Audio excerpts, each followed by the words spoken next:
Hey everyone, thank you for clicking onto this video. I hope you all are having a fantastic and blessed life.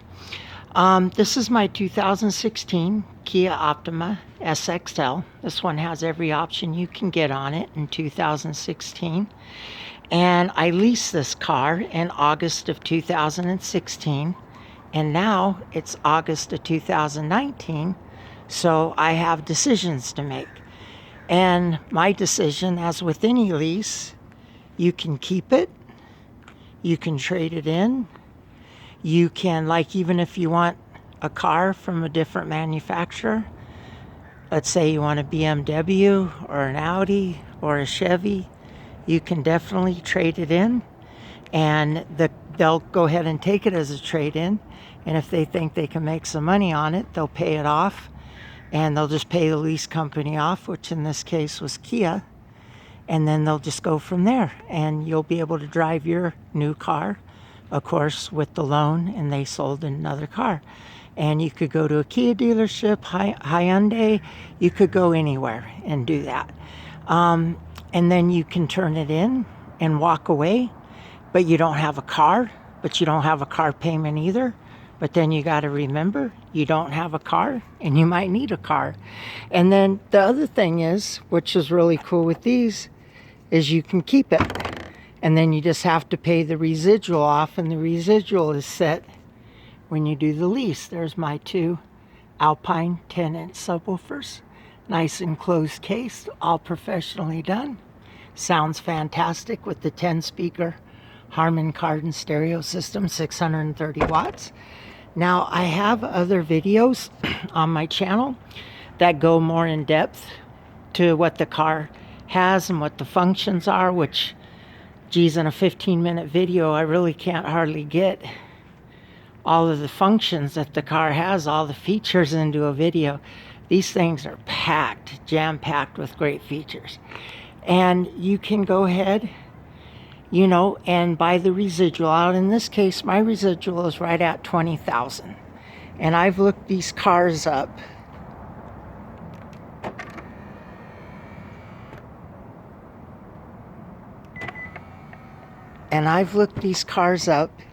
And I only have 12,500 miles on my car.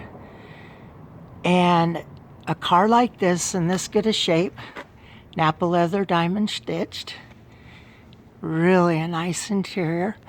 Anyway, they're going between $18,000 and about $24,000. That's market value. So for 18, you get one with a bit more mileage, around 40,000. And the lower miles like these, they're going for more like 23, 24. So I think I'm sitting good at 20,000. So, you know, dollars to owe to buy my lease out. So I decided, when I went to look for this car and I found YouTube, as I talked about, I decided to go ahead and watch for 3 years. This has been in the making, and watch YouTube videos and see, just hypothetically, go and look at every car on TrueCar that's offered, including the exotics, like Ferrari, just cars I could never afford, or even if I could afford, I wouldn't want to afford. Just don't care for those Italian cars at all. And if you like reliability and inexpensive ownership, you probably shouldn't either. But I went and I looked at all of them, okay? Everyone. And even, like, what would I want to have if I could have anything, any car? What would I want? Okay, so I looked. And I mean, I looked at BMW, at Audi, at Jaguar, at Chevy, at Ford. And stereo systems are important to me. I like sunroofs.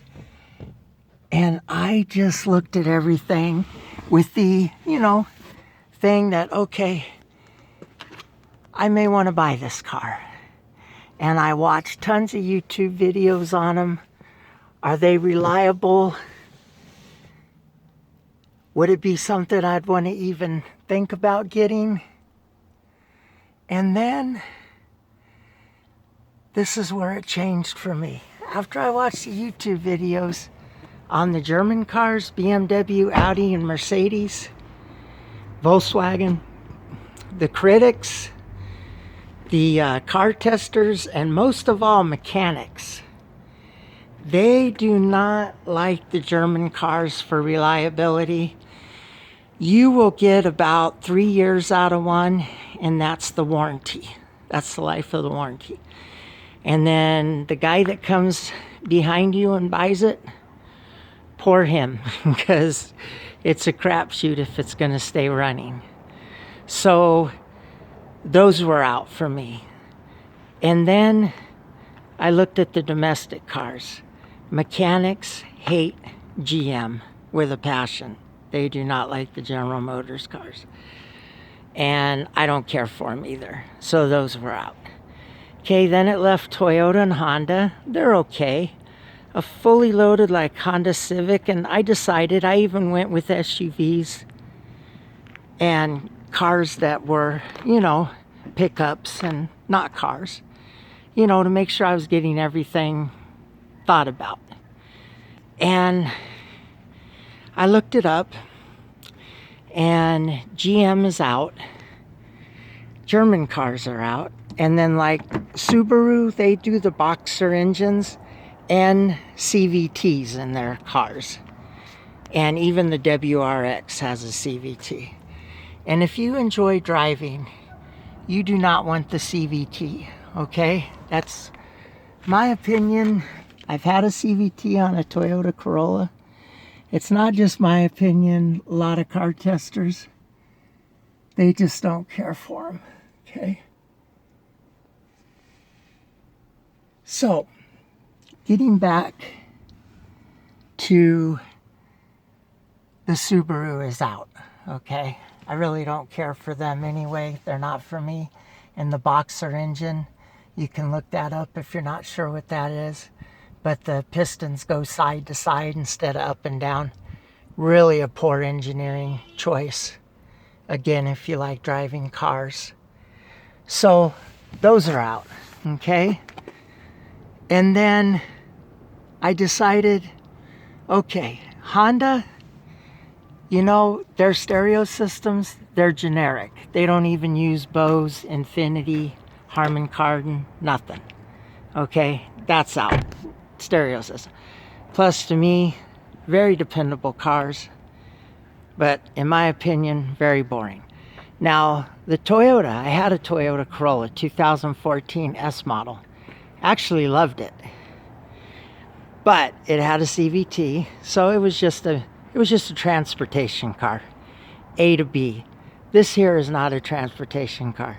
This has been the best car I've ever owned. I've had over 20 cars in my life, and over half of those were brand spanking new. And I've bought many cars off the showroom floor. I've bought $60,000, $70,000 cars before. Okay, so it's not about the money, it's about the car and which car I want to call my own. So, going back to that, the Toyotas, Camrys, I like them, especially the XSE with the V6. But here's the thing, they do have the JBL system, which is made by Harman Kardon and Infinity. You can also find Harman Kardon in some other top brands, such as BMW, Mercedes, but even the Hellcat has them. But that takes me back to Fiat, Dodge.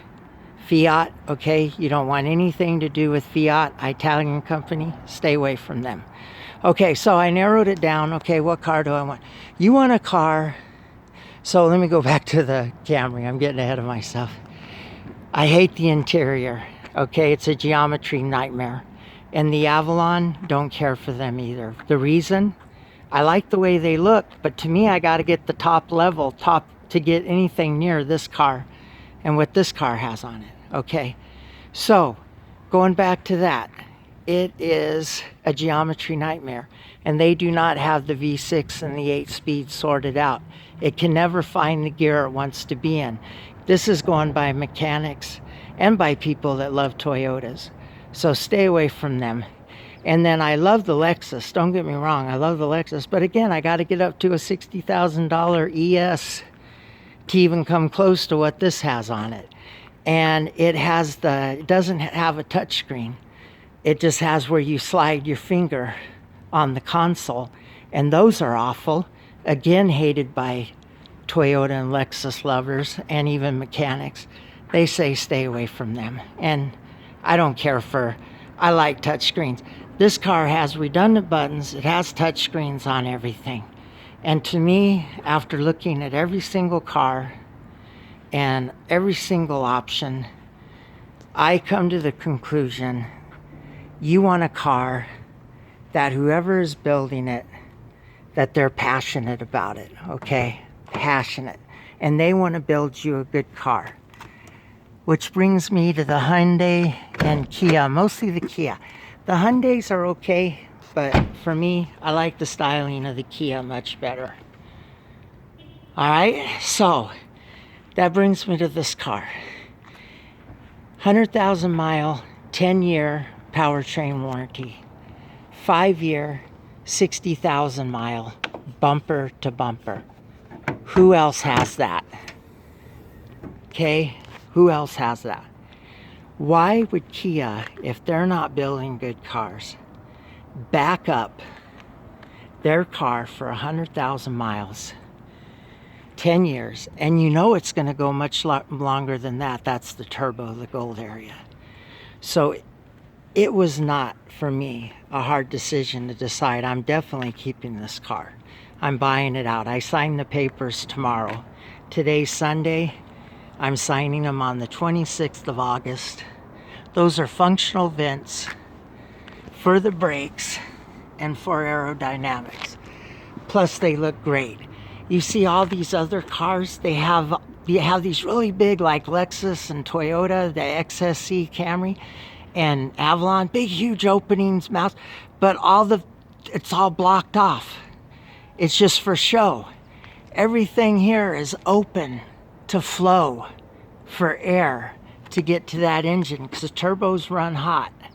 And it's all just engineered. This car is engineered. It's simple, yet, complex in its own way, but not too complex that it's an engineering nightmare and that you wouldn't want to have it. Anyway, I'm going to buy this car. I plan on keeping it till the wheels fall off. I love driving this car. This car is a ton of fun. And again, getting back to passion of the Asians in South Korea. Remember, the South Koreans also make Samsung. In my opinion, I'm filming this from a Samsung phone. One of the best phones in the business. Best phone. You might have an iPhone and not agree with me, but I definitely love this phone. And this is, this car has Apple CarPlay, Android Auto. It has all of those really cool features on it. So guys, it wasn't hard for me to decide that this is the car I want to keep. This is a car I want to buy. That beautiful dual exhaust system. And it just, I looked at every car. I did. With the idea, Ferraris, Audis, BMWs. And then you definitely want to stay away from Jaguar and Land Rover. Those are owned by an Indian company called Tata Motors, okay? You want to stay away from Nissan. Their CVTs are a nightmare. The Maxima is supposed to be a sports car. CVT transmission made by Jatco. They are horrible. Nissan, they go past warranty sometimes. Then they fix them. $5,000 for a new transmission. So guys, I just wanted to come on and tell you why I'm keeping this car. And thank you for watching. And I hope this was informative for you. And I hope you're having a fantastic and blessed life.